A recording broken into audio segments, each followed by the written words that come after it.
Muchos de nosotros caminamos la mitad de nuestra vida deseando pasar página, deseando deshacernos de los recuerdos, de las vivencias mal avenidas, de las pesadillas, etcétera, etcétera. Pero también nos pasamos la otra parte de esta intentando averiguar el porqué de nuestra inconsciencia, el porqué de nuestras pasiones, de nuestros instintos ocultos. Sin embargo, no todos estamos preparados para contemplarnos desde dentro. De hecho, muy pocos llegan a averiguar que, aunque no lo creamos, existe una relación inequívoca entre el mundo onírico, el de los sueños, y lo que conocemos como óbito. Es por ello que esta noche en Luces en la Oscuridad nos gustaría acercarnos al mito sobre los sueños y la muerte que desarrolló, como decimos, el psiquiatra suizo Carl Gustav Jung. Y para ayudarnos con esta tarea contamos con la ayuda del doctor Isaac Jaulí, doctor en psicología, psicoterapeuta y miembro de la Sociedad Teosófica Española.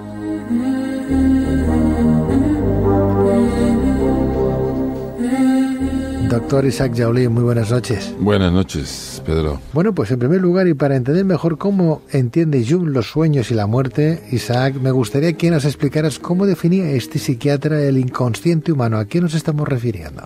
Para empezar, él fue el que desarrolló, se puede decir un poco más ampliamente, el concepto de inconsciente. Porque aunque con Freud habían algunos elementos y había habido algunos otros autores que habían aportado, vamos a decir que Jung es el que le da más amplitud, desarrolla más toda la estructura del concepto inconsciente. Inconsciente personal, tenemos que hablar que hay dos, inconsciente personal y el inconsciente colectivo. O sea, el personal es la estructura donde los arquetipos vienen siendo los patrones de conducta, de energía, que en un principio le dio unos aspectos más instintivos, pero después tuvieron otros elementos más enriquecedores, se encuentran. Por ejemplo, uno de los grandes arquetipos y uno de los más presentes en nuestra vida es la sombra, ¿no? El aspecto oscuro de nuestra naturaleza. Y cuando se habla del inconsciente colectivo, Jung desarrolló toda una hipótesis que abarcó muchísimos campos. Él sostenía que el inconsciente colectivo lo compartimos todos los humanos, a nivel humanidad, no solamente a nivel comunidad. Quizá ahí se nota más porque es donde están todos los elementos que heredamos del pasado de nuestros pueblos, ¿no? De las costumbres, los rituales, las fiestas, que están muy presentes en la vida de las comunidades. Y ese inconsciente colectivo, donde se encuentran los grandes mitos que sostienen nuestra naturaleza, nos sostienen como pueblos, es lo que él, vamos a decir, innovó. O sea, es una aportación muy interesante en el campo de la psicología profunda. Cuando digo profunda, es lo que Jung le llamaba el alma, la profundidad. El alma es profunda, es aquello que está, si tú quieres conocer algo, tienes que ver el lado oscuro de ese algo. No lo puedes conocer simplemente por lo que tus sentidos te muestran.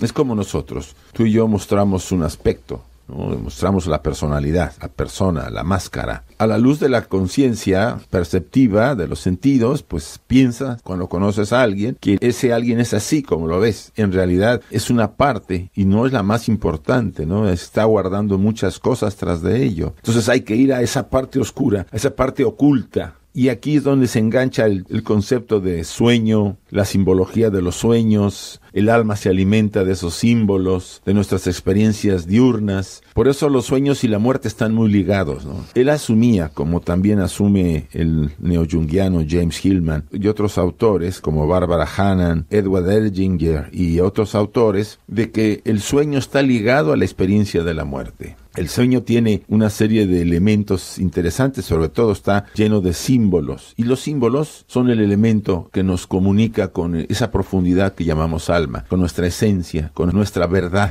interior. Por eso él asumía, dice que el mundo de los sueños y el mundo del más allá están conectados. Y lo que nos conecta a la vida diurna, a la vida que aparentemente tú y yo hacemos cada día, cada noche estamos del otro lado. Habría que hacer ciertas distinciones entre ciertos sueños que son producto de, por ejemplo, de una cena muy fuerte o de alguna experiencia diurna complicada en el trabajo. Esos sueños más bien son sobrantes de experiencias que no tienen tanto impacto. Él se refería casi siempre a los sueños verdaderos, a los sueños que tenían esos elementos arquetípicos, los que sí estaban diciéndonos, esta noche has estado del lado del otro mundo, del Hades, del más allá. Entonces, por lo que dices, Isaac, doctor Jaulí, en realidad el hombre, en vez de pensar en cómo va a morir, piensa en en cómo será su vida tras la muerte. Eso. O sea, tú y yo ensayamos cada noche nuestra vida el más allá. Lo que no valoramos es cuando despertamos, decimos, fue un sueño, no tiene importancia. Y al contrario, es más probable, yo diría, no es probable, es seguro que es más real ese sueño en nuestra vida, desde el punto de vista, desde la psique, estoy hablando de la psique, que nuestras aparentes experiencias diurnas que tenemos en el día. Claro, porque según Jung, entonces todo lo que soñamos es en realidad lo que nos gustaría hacer y lo que queremos. Sí, y además digerimos. Tú, por ejemplo, tienes todo un día de trabajo acá en la radio, ves a mucha gente, experimentas con mucha gente, discutes, tienes temas, etcétera. Y en la noche te tiras un sueño en que aparentemente varios personajes con los que trataste aparecen. Y tú tienes ahí una serie de elementos que pueden ser un poco fuera de lo común, pero de alguna manera estás tú como asimilando la experiencia. El sueño es también un proceso de asimilar la experiencia diurna. El alma vive de las experiencias. O sea, nuestra alma se alimenta de lo que tú y yo hacemos cada día. Ella nos necesita porque experimenta a través de nosotros. Fíjate qué bueno lo que estás diciendo, porque voy a desvelarte un secreto a todas luces, claro, porque imagínate un secreto a través de la radio.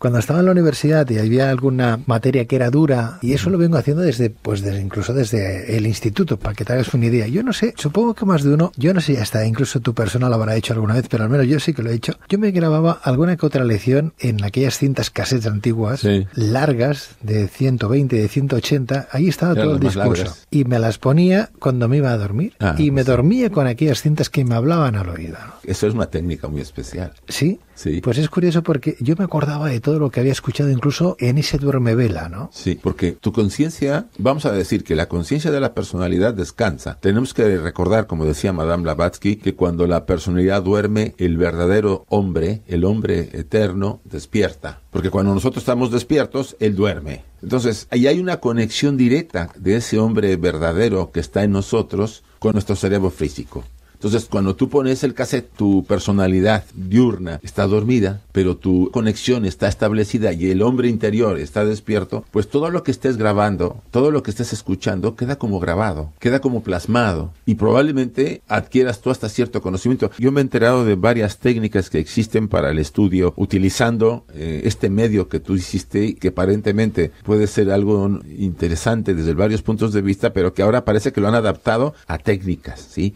La utilizan. Tú puedes estar aprendiendo ciertas cosas. Es obvio, no va a haber tanto descanso, porque la conexión está establecida y la información seguirá entrando. Pero fíjate, porque muchas personas que nos pueden estar escuchando, que a lo mejor después de comer se sientan en un día de descanso, un sábado, un domingo, después de comer se sientan en el sofá, en el sillón, miran la tele o se ponen, pues no sé, un canal de estos tranquilos, ¿no? Es curioso porque estoy seguro que si algunas de esas personas que nos están escuchando se han quedado dormidos viendo, entre comillas, escuchando en ese duermevela ese programa, luego seguramente podrán recordar cosas que ni tan siquiera ellos se han percatado en aquel momento y les vendrá la luz. Tú lo has dicho, Pedro, debe ser un duermevela, porque si la persona se va al sueño profundo, no se va a acordar. Evidentemente. Porque tenemos que darnos cuenta que durante la noche pasamos por varias fases, el sueño REM y después otra serie de sueños menos profundos hasta que entramos al sueño duermevela, que el que tú comentas, que estamos en el mundo onírico y en esto. O sea, ni estamos allá completamente, ni estamos acá. Lo que está claro entonces,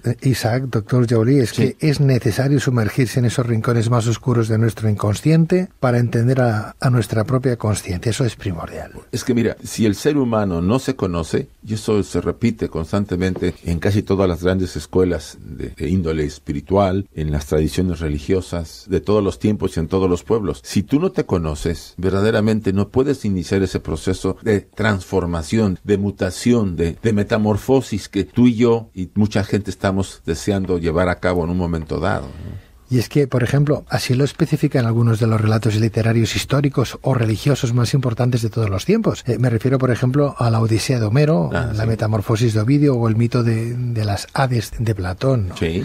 ¿Hasta qué punto el mundo de la muerte, que no del sufrimiento, puede abrirnos las puertas a ese mundo instintivo que en ocasiones domina al hombre? Mira, es obvio que hay tabúes en nuestra sociedad que impiden que las personas se abran de una manera relajada al tema de la muerte. El doctor Jung decía, cuando estés envejeciendo tienes que tener un mito sobre la muerte y debes tratar de tener interés en el tema, porque tu momento no es que vaya a llegar ya, pero tienes que prepararte. La preparación es muy importante, no solamente porque tarde o temprano sea el fin de nuestra naturaleza y ningún ser humano puede evitarlo, por lo menos hasta este momento, sino que estamos en contacto con lo más rico y profundo de nosotros. El hecho de encarar la experiencia de acercarte a la muerte, de tener un mito, por ejemplo, tener un mito significa tener una leyenda de lo que puede ocurrir después, una historia, una enseñanza. Todas las tradiciones religiosas te dicen, bueno, después de la muerte va a pasar esto y el otro, vas a entrar en esos estados. Para muchos es ficción, para muchos dicen todo se acaba cuando viene el último latido. Lamentablemente, el juego está en que como nadie ha regresado, como me dijo a mí alguien, nadie puede atestiguar de que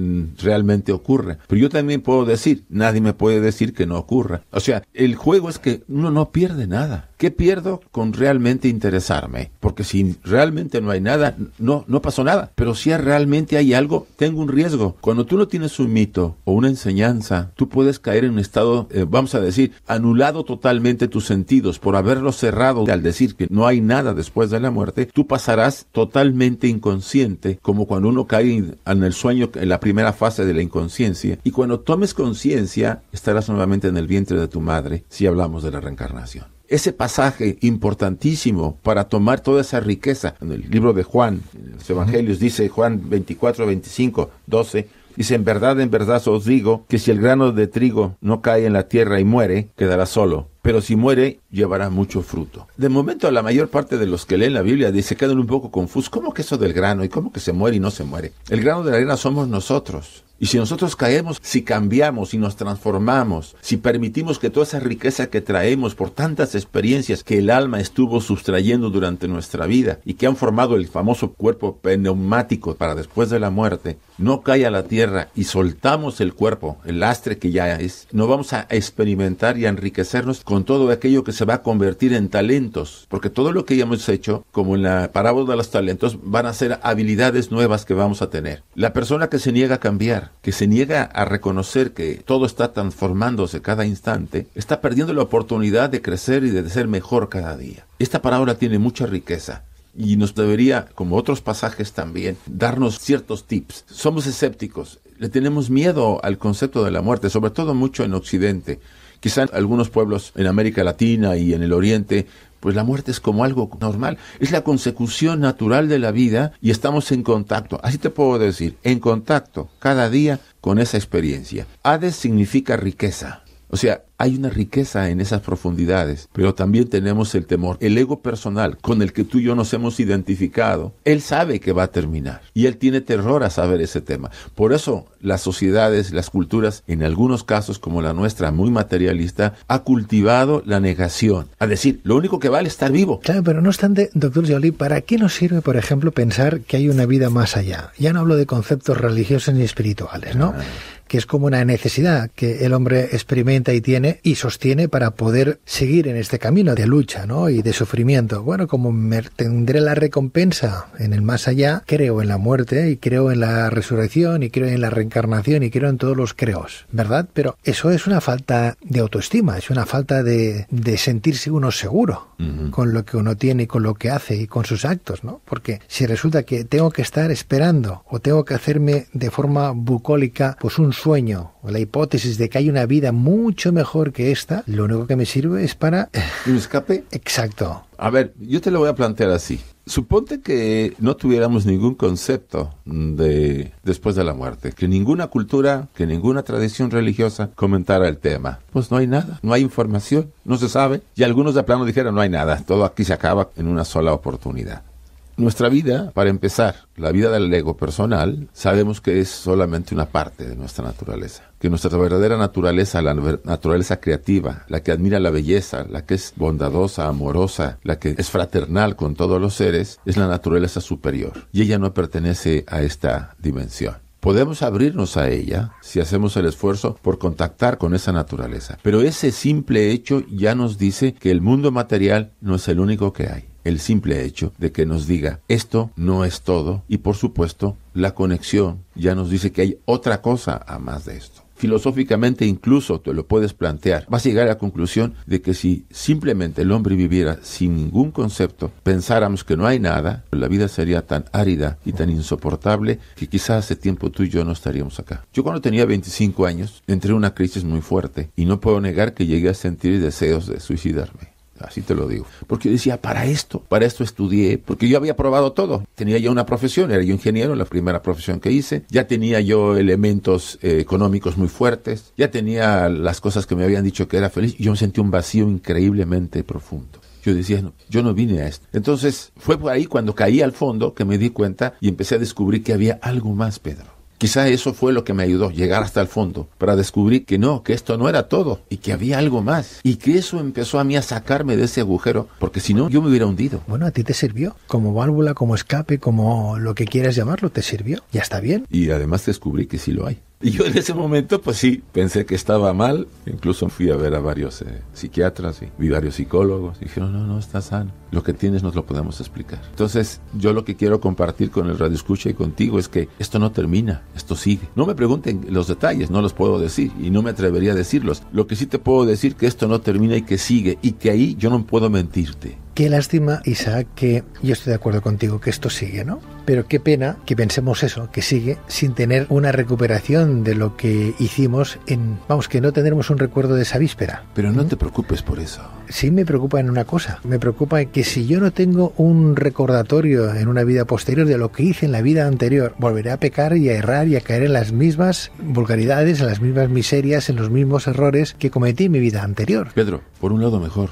mira... Caer de nuevo y vivir de nuevo la misma experiencia, aunque no lo recuerde. Mira, nosotros... ¿Para qué me sirve? Te voy a decir una cosa, hay cosas que es mejor haber olvidado. Imagínate que tú y yo, que no fuimos ni emperadores, ni faraones, ni nada por el estilo, fuimos seres humanos, a lo mejor comerciantes, a lo mejor no éramos ni siquiera eso, éramos a lo mejor verdugos, dedicábamos a hacer ciertas cosas, recordar y encontrarnos a toda esa gente a la que lastimamos y dañamos. La naturaleza es muy sabia, nos dice, olvida y tienes la oportunidad de empezar nuevamente para poder corregir. Que hay errores que vamos a repetir, estoy de acuerdo, las lecciones por eso nos las vuelven a presentar. Somos los únicos seres en este universo que nos tropezamos con la misma piedra 100 veces.